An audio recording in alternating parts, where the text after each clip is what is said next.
Hey guys, welcome back to Team D TV, and we have yet another episode of our Bicol edition. So, nandito tayo ngayon. Ito, meron tayong Toyota Wigo 2020. Ayan.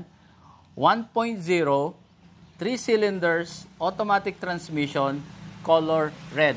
Alright? This is actually for sale. Binibenta to ni Sir Alex. So, tara, silipin natin and baka interesado kayo. Pwede nyo siyang kontakin, pwede itong dalhin sa Maynila kung taga Maynila kayo, or if you are around the Bicol area, Albay area, pwede nyo itong puntahan dito sa Tabaco.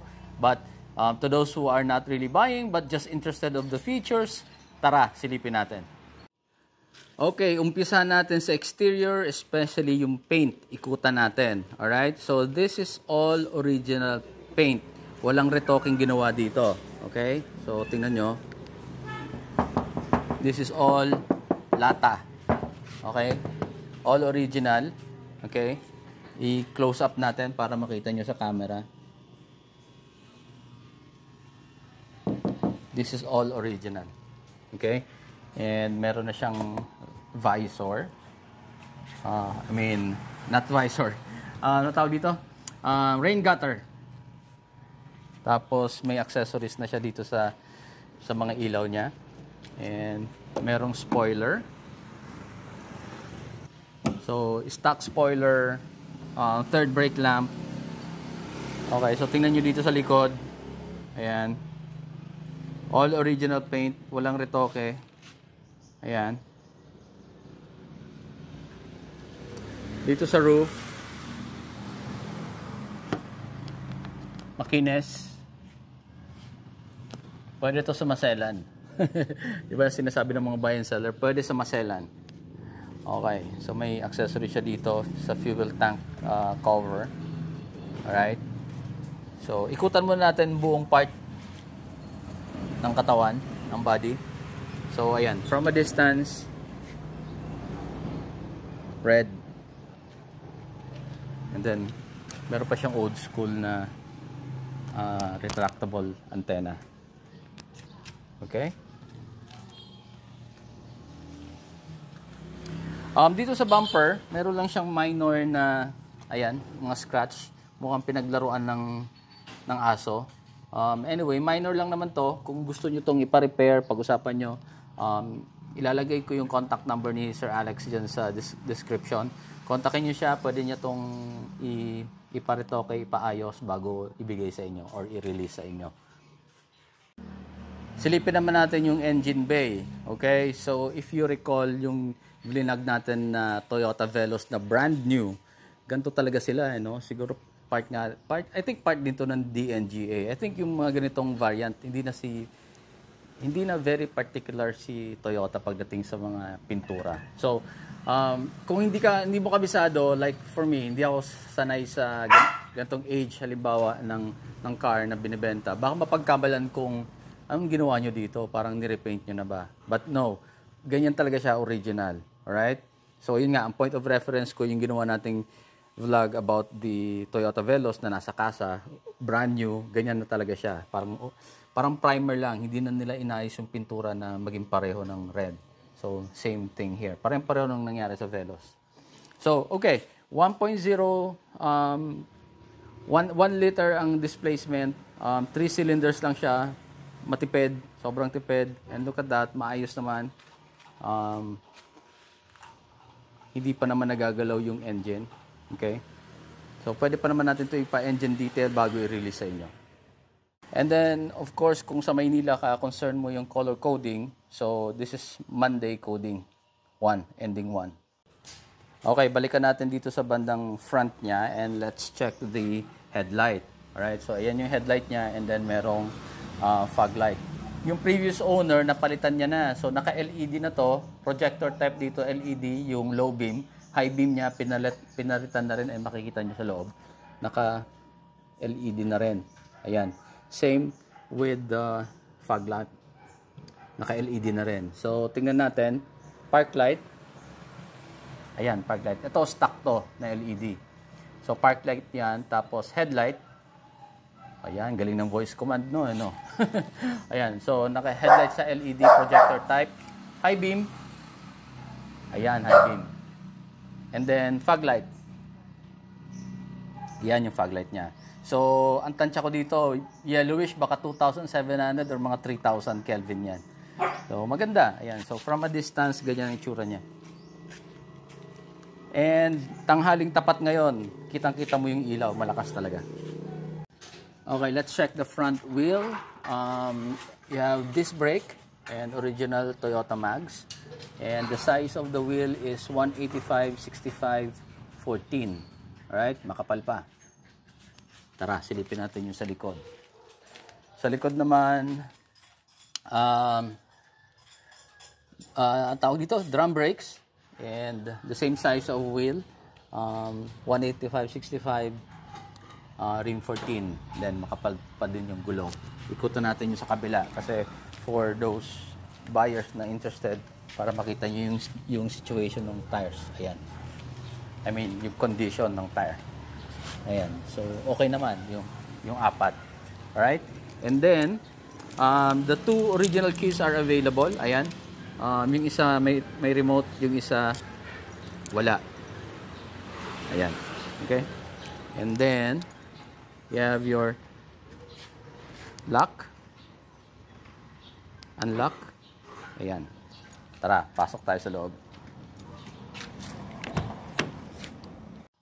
Okay, dito sa driver side, naka-dark tint. All around, lahat ng windows and even yung sa likod, naka-dark tint. While yung sa front naman, parang naka-medium siya pero magic. Magic, tawag ba doon? Yes, magic type na tint. Alright? So, silipin natin dito. It's plastic, fabric. And dito plastic, power window. And of course, this is not brand new. May konting sign of wear and tear dito. And then, door handle. Meron kang bottle holder dito. Ayan. And then, speakers.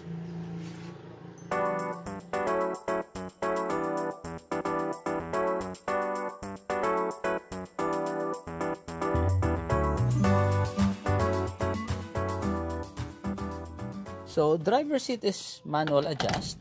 Ayan, dito. And then, yung original upholstery niya is fabric. Ayan. And then, nilagyan ng leather seat cover. Maganda naman pagkakagawa. Malambot yung leather niya. Okay, so dito sa left side, teka, let's turn down the volume. Okay. Left side, you have your aircon vent and your controls for the power side mirror, right? So working yan, testingin natin. Yan. See, it's working. Ayan. And then side mirrors, I mean all power windows are working. Ayan, automatic dito sa automatic up and down dito sa driver's side, and then doon sa passenger. Let's see. Ayan. Working sa likod. Everything is working. Ayan. Ayos. Now let's go to the rest of the dashboard. So plastic dito, walang crack, walang damage, all nice and good. May SRS airbag. There's your aircon vent, and then there's your glove compartment and original head unit, may logo pa ng Toyota. Ayan. Aircon vent, ayan. Nice, maganda. Maganda pa siya.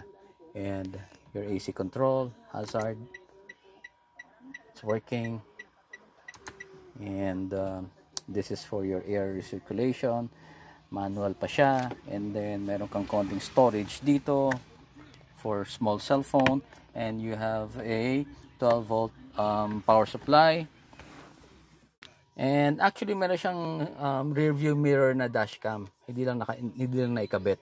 Okay, but according to Sir Alex, working naman daw to.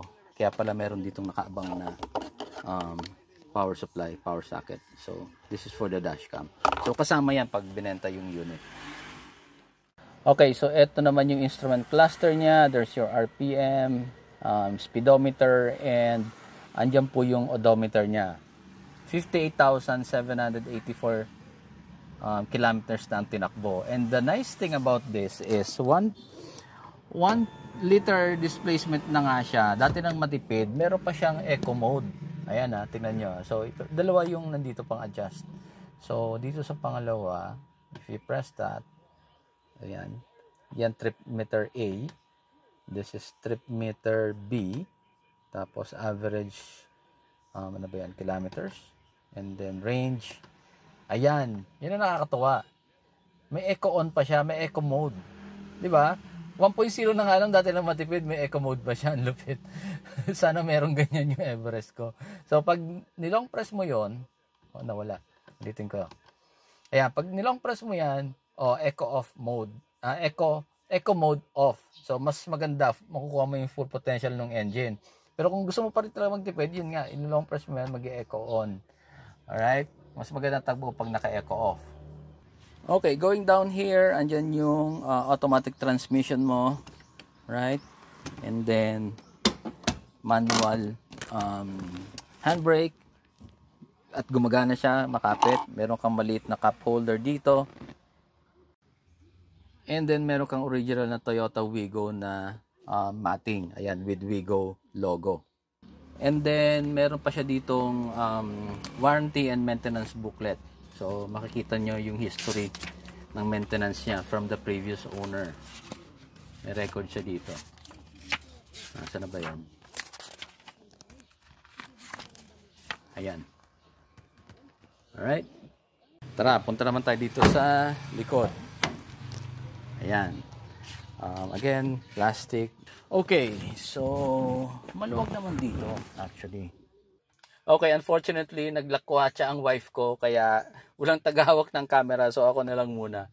Alright, so eto na yung driving position ko kanina. Maluwag pa rin talaga ang Wigo, no? Kahit papano. Ayan, no? Maluwag na maluwag. And then, okay din naman yung headroom ko. Okay din naman yung elbow room. Okay? So, ayos naman. Medyo upright lang talaga yung sitting position mo dito. Pero, okay to. Kahit makailang biyahe ka, Tabaco to Legazpi, even mga 50 to 100 kilometers na distance, I think comfortable yung pagkakaupo mo dito in terms of space. Now, meron siya ditong headrest for the middle passenger, suggesting na pwede ka mag-upo ng 3 passengers dito. We'll see. So upo ako ng ganyan, pwede naman. Medyo masikip siguro yung 3 katulad ko, So probably 2 of me and isang bata pwede dito sa gitna. Komportable naman. And maganda yung cushion niya, comfortable. Plus etong dinagdag ng previous owner na leather seat cover. Maganda yung feeling, soft to the touch. So ayun. Okay naman siya. Ayan, working ang mga power windows. Headliner maayos, malinis, walang himulmol, walang mancha-mancha. It's all clean. All dito may konting traces lang ng dumi ng kamay, but very minor. Overall, alaga ng previous owner. Okay, let's go here at the rear. So, let's take another closer look ng mga bumper kasi baka merong very particular sa inyo na interested buyer. Pakita ko yung mga minor scratches. Ayan, may mga konting scratches, right? Again, you are not buying brand new. So, huwag tayong masyadong maselan pagdating sa ganyan kasi kaya nga bumper yan. But again, you can negotiate with Sir Alex kapag gusto nyo malinis na malinis. Pwede naman niya yan i-retouch kasi meron siya ditong paint shop. Okay? Pwede niya yan ipagawa sa mga tao niya. Anyway, dito sa likod, since hindi ako masyadong familiar with the Wigo, so kanina, bago ko to inumpisa na vlog, medyo, syempre, chinek ko na muna. I was trying to open it from here. Sabi ko, ba't parang walang latch, hindi na bubuksan? Yung pala, it works like a trunk. So, para siyang trunk ng kotse na may trunk. At dito mo siya bubuksan. So, ganyan pala siya. Ayan. So, di ba parang trunk. Ayan. Nice, maluwag. So, meron na siyang kasamang trunk tray. Ayan, with the Wigo logo. And then, Ito may connection siya dito. And may kasama pang extra pillows that I think came with the leather seat cover. Right? And then meron siyang spare tire sa loob. Silipin natin.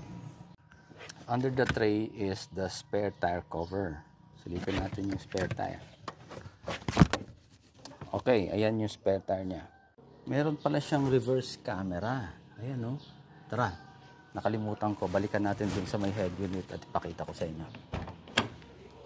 Okay, kinabit na ni Sir Alex yung rear view camera para makita ko, para ma-demonstrate ko sa inyo. So, ganyan ang itsura niya sa likod kapag hindi ka pa naka-reverse.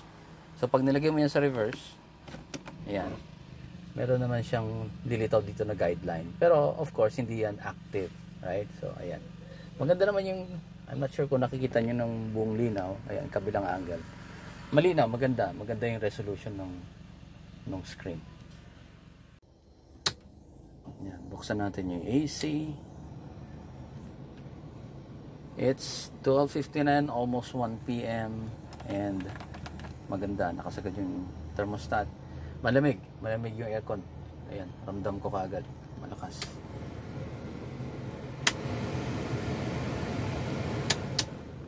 May init dito ngayon sa Bicol and kayang-kaya yan lumaban sa init dito.